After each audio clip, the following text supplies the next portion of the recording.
Hi guys, welcome to this tutorial. Today we're going to be learning how to generate barcodes easily and then export them to a PDF file or a PDF stream using IronBarcode.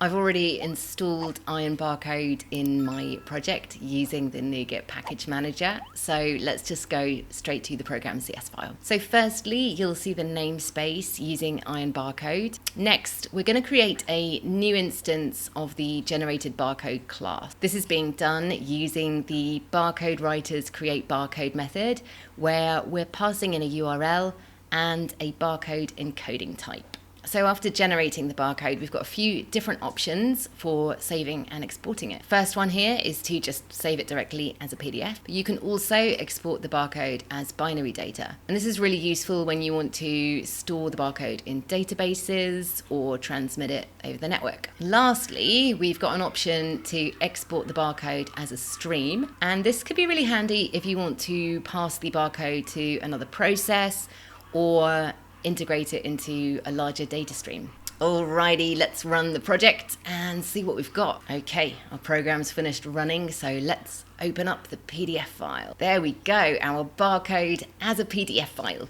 So you'll see that it exactly represents the URL that we inputted earlier, and you can now print it or even integrate it into other documents. And that's it. I hope you found this tutorial helpful, and don't forget to subscribe if you want to see more useful tutorials from Iron Software. And if you want to try our software firsthand, we've got a 30-day free trial, so just click the link in the description below and check out the power of our software for yourself.